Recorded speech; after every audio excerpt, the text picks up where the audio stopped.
Assalamualaikum warahmatullahi wabarakatuh. Pada video kali ini kami akan mempresentasikan dan mempraktekkan proses instalasi Linux Debian 11 dengan menggunakan aplikasi VMware. Dengan saya sendiri Sandia Anggara. Dengan saya Muhammad Rizal Fahri. Saya Alfian Nur Rahmadanti. Saya Raina Rahmawati Fitri. Saya Siti Nur Azizah. Di sini saya akan menjelaskan pengertian Linux Debian. Debian adalah sistem operasi yang menggunakan Linux sebagai basisnya. Versi pertamanya diluncurkan pada 1996. Sistem operasi yang satu ini memiliki keunikan pada nama kodenya yang diambil dari karakter detail Toy Story seperti Buzz, Drake, Boo, dan lain-lain. Selain memberikan sebuah sistem operasi untuk perangkat pengguna, Debian juga menyediakan ribuan software grafis. Software tersebut terdapat dalam repositori dan dapat diinstal ketika dibutuhkan. Perintah dasar Linux Debian yaitu 1. Perintah su digunakan oleh pengguna Debian untuk masuk ke akses root atau menjadi super user. Setelah memasuki perintah su, pengguna akan diminta untuk mengetik password sebagai autentisasi. 2. cd. Komen cd berguna untuk berpindah direktori atau folder. Perintah ini dapat digunakan setelah pengguna masuk ke sistem root dengan perintah pertama tadi. Di terminal cd harus diikuti dengan nama folder tujuan. 3. lc, yang biasanya dilakukan pengguna setelah masuk ke dalam direktori atau folder adalah melihat isi atau daftar file. Untuk itu, digunakanlah perintah lc sama seperti cd. Penulisan lc juga harus diikuti dengan nama folder tujuan. 4. cp. Perintah pada Linux Debian keempat ini digunakan untuk menyalin atau mengcopy file dari satu folder ke folder lainnya. Format penggunaan perintah cp seperti tertera pada penjelasan di situ ya. Dan kelima, NC. Apabila ingin melakukan fungsi cut pada file, Anda bisa menggunakan perintah NC. Selain menggunakan file, NC juga dapat dipakai untuk mengubah nama file yang sudah ada. Format penggunaan NC ini sama seperti pada penjelasan ini. Yang keenam, mkdir. Perintah keenam yang dimiliki oleh Linux Debian adalah mkdir. Fungsinya yaitu membuat sebuah folder baru. Perintah tersebut dapat dipakai tanpa harus masuk ke super user terlebih dahulu. Yang ketujuh, rmdir. Rmdir memiliki fungsi untuk menghapus folder kosong. Jika terdapat file di dalamnya, folder tidak akan terhapus jika Anda menggunakan perintah rmdir. Yang kedelapan, rmr. Apabila Anda ingin menghapus semua folder, baik yang ada isinya maupun tidak, gunakan perintah rmr. Penulisan perintah ini harus diikuti dengan nama direktori atau folder yang menjadi target. Yang kesembilan, IP address. Setiap komputer memiliki IP address, baik ketika terhubung dengan jaringan maupun tidak. Untuk mengetahui daftar jaringan serta alamat IP di komputer, Anda dapat mengetik perintah IP address. Kemudian tekan enter, sesaat kemudian Anda dapat melihat hasilnya. Dan yang ke-10, exit. Dengan melihat komen di atas, mungkin Anda sudah dapat menyimpulkan fungsi dari perintah yang satu ini. Apabila Anda ingin keluar dari pengguna aktif di terminal, maka digunakanlah perintah exit. Di sini saya akan menjelaskan kelebihan dari sistem operasi Debian. Yang pertama, ada super stabil. Debian dikenal dengan sistem operasi yang mempunyai kestabilan tinggi. Ini berarti OS ini jarang mengalami error meskipun menjalankan program yang berat sekalipun.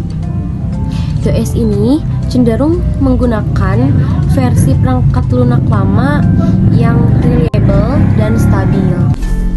Kelebihan yang kedua ada tahan lama. Debian OS juga tidak memiliki jadwal reguler. Umumnya versi terbaru dari OS ini keluar setiap 2-3 tahun sekali. Jadi teman-teman bisa menghindari resiko merusak software sistem operasi Anda dengan bug dan lubang keamanan yang mungkin datang bersama versi baru. Dengan jadwal update yang minimal seperti ini, Anda dapat menggunakan sistem operasi Debian untuk jangka waktu yang lebih lama. Kelebihan yang ketiga ada compatible untuk server. Berkat software yang stabil dan siklus update yang panjang, Debian adalah salah satu pilihan distro Linux terbaik untuk server yang Anda gunakan. Kabar baiknya, Anda tidak perlu menggunakan versi OS Debian khusus untuk ini. Gunakan versi reguler dengan alat-alat server yang mendukung. Selain itu, server tidak perlu terhubung ke internet. Bahkan Anda bisa menggunakan iOS ini untuk menyalakan server rumah yang tersedia untuk komputer jaringan Wi-Fi khusus. Yang keempat, ada support yang baik. Berkat banyaknya orang yang menggunakan Ubuntu, format DEB Debian adalah aplikasi umum pada dunia Linux. Meskipun tidak semua format DEB yang bekerja di Ubuntu bekerja di Debian, ada kemungkinan Anda akan menemukan DEB untuk keduanya. Bahkan, sebelum Anda mulai mencari perangkat lunak pihak ketiga, Debian memiliki beberapa repositori perangkat terbesar yang akan Anda temukan. Seperti itu. Yang kelima, ada open source. Sistem operasi ini juga bersifat open source, yang berarti pengguna bisa menggunakan dan memodifikasi iOS ini dengan bebas dan gratis. Ini juga berarti pengguna bisa memodifikasi sistem operasi ini tergantung dengan keinginan dan kebutuhan jaringan Anda. Seperti itu. Selanjutnya yang terakhir, tidak perlu koneksi internet yang kuat. Umumnya, Linux membuat software yang gratis dan dapat diakses, namun sebagian besar distro membutuhkan akses ke koneksi internet solid. Debian menyediakan versi internet yang kuat. Umumnya, Linux membuat software yang gratis dan dapat diakses ke koneksi internet solid. Debian menyediakan versi DVD yang mencakup banyak perangkat lunak yang dapat Anda unduh dari repositori kapan saja dan dari mana saja. Berikut bahan yang kita butuhkan dalam proses instalasi Linux Debian 11. Yang pertama ada aplikasi VMware dan yang kedua ada ISO Debian 11. Next, kita masuk ke cara untuk menginstal aplikasi VMware. Yang pertama, kalian masuk ke Google Chrome dan ketik download VMware for Windows 1064-bit. Catatan, jika kamu memakai Windows 7, kamu bisa menyesuaikannya.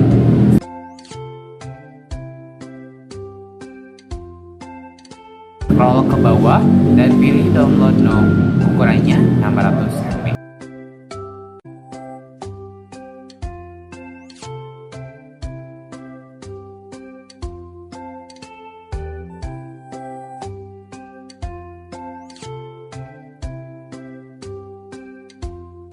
Setelah selesai, kita buka File Manager, klik Download, lalu klik kanan. Kita klik Run as Administrator. Kita tunggu install VMware-nya.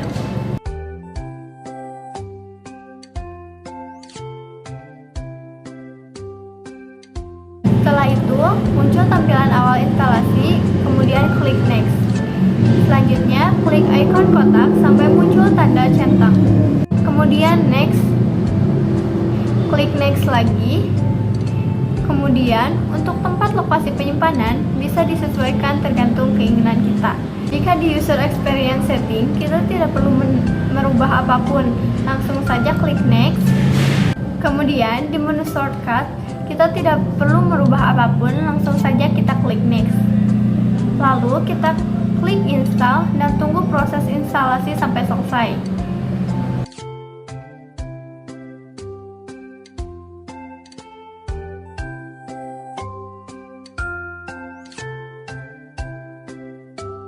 Ketika proses instalasi sudah selesai, klik Finish, lalu buka aplikasi VMware-nya. Setelah dibuka aplikasinya, maka akan muncul dua pilihan. Pilih yang paling atas karena kita tidak mempunyai kode lisensinya. Kemudian pilih Continue dan klik Finish. Kita sudah berhasil menginstal aplikasi VMware-nya dan tampilannya seperti ini.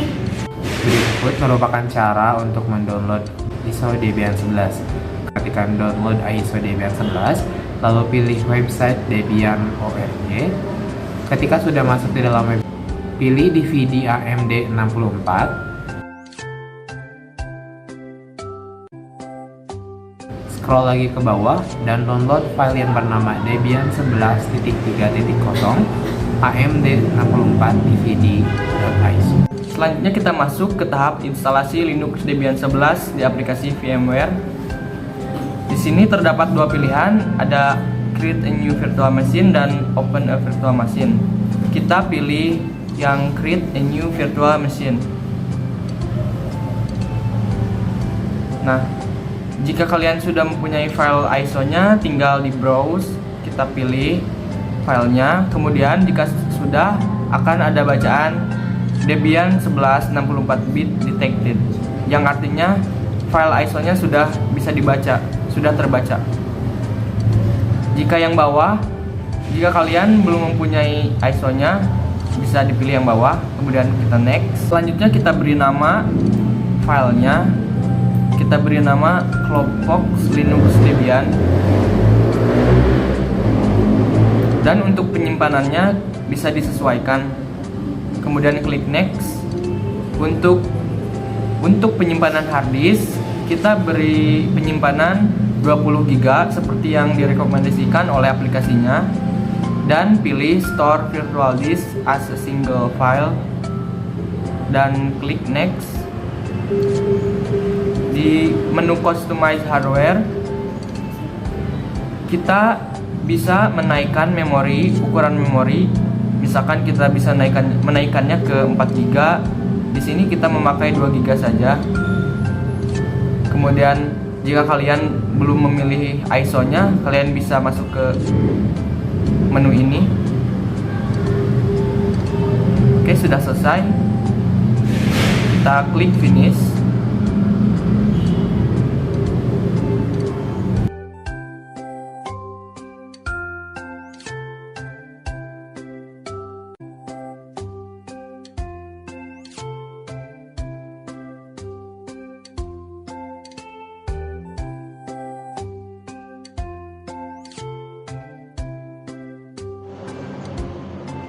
Di sini ada dua pilihan. Yang pertama ada graphical install dan yang kedua ada install saja.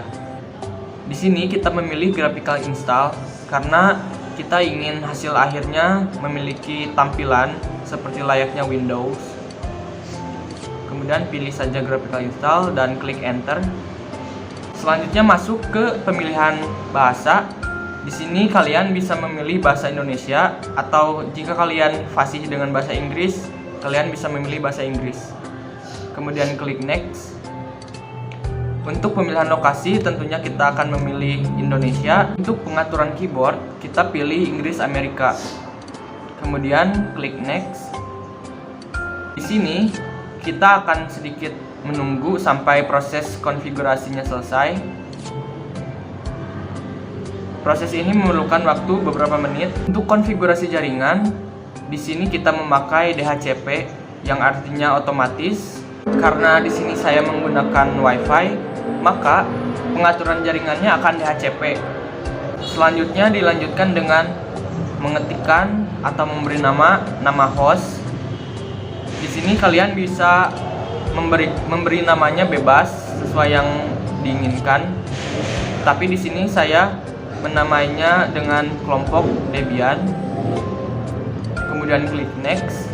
Di nama domain ini, jika kalian tidak memilikinya, kalian bisa mengosongkannya saja. Kemudian klik next. Untuk pemberian kata sandi, agar kita mudah memasukkannya, kita beri saja password 1234. Begitupun yang keduanya. Selanjutnya kita diharuskan memasukkan nama lengkap dari pengguna baru. Di sini kita beri nama Linux Debian.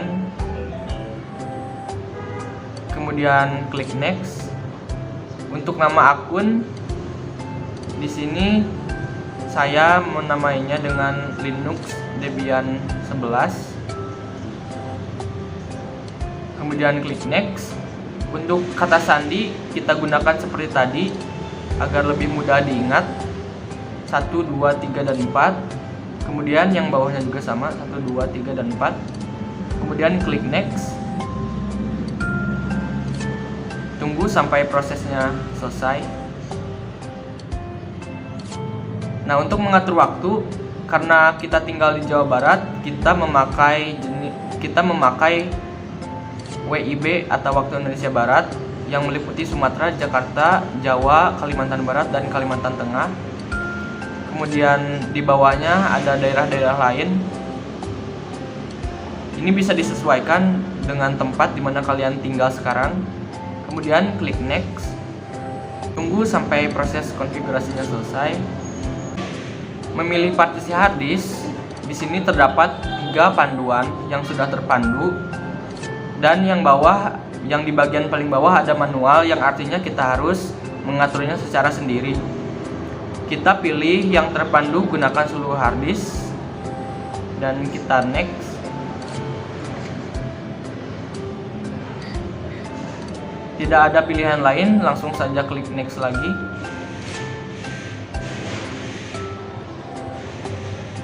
Selanjutnya kita memilih bagian, ada 3 pilihan, kita memilih yang paling atas yang disarankan untuk pemula. Selanjutnya next. Proses pemartisian sudah selesai, kita tinggal memilih pilihan selesai yang ada di bagian paling bawah dan next. Kemudian akan muncul tampilan seperti ini. Tuliskan perubahan yang terjadi pada hard disk, kemudian pilih ya. Kemudian tunggu proses instalasinya sampai selesai. Kemudian pada tampilan ini terdapat pilihan pindai media instalasi tambahan, pilih saja tidak, kemudian next. Kemudian muncul tampilan seperti ini, gunakan suatu jaringan cermin, pilih tidak, kemudian next. Kemudian tunggu proses instalasinya sampai selesai. Pada tampilan selanjutnya terdapat pilihan berpartisipasi dalam survei penggunaan paket Debian. Kita pilih saja tidak, kemudian next. Kemudian tunggu prosesnya beberapa saat. Kemudian pada tampilan ini sudah dipilih 3 perangkat lunak yang sudah di checklist, dan kita pilih 2 perangkat lunak yaitu web server dan SSH server. Kemudian tunggu proses instalasinya sampai selesai. Kemudian muncul tampilan ini, ada tulisan pasang boot reader group pada hard disk utama Anda, kemudian pilih ya, kemudian next. Kemudian tunggu proses instalasinya sampai selesai. Akan muncul tampilan pilihan piranti untuk memasang boot reader. Kita pilih yang kedua, div SDA. Setelah itu klik next. Kemudian tunggu instalasi sampai selesai. Proses instalasi telah selesai, lalu klik next. Kemudian tunggu proses instalasinya sampai selesai. Lalu di sini sistem akan merestart dengan sendirinya. Kemudian akan masuk tampilan seperti ini. Kita masukkan password yang tadi telah kita buat. Passwordnya 1234. Kemudian klik enter untuk masuk aplikasinya. Nah, ini merupakan tampilan Linux Debian 11. Di sini terdapat banyak aplikasi bawaan, salah satunya ada Mozilla dan yang lainnya. Kemudian di sebelah sini ada fitur pengaturan, kunci, login, ataupun logout. Mungkin hanya ini proses yang bisa saya jelaskan. Terima kasih atas segala perhatiannya. Semoga ilmu yang telah diberikan dapat menjadi manfaat untuk kita semua. Wassalamualaikum warahmatullahi wabarakatuh.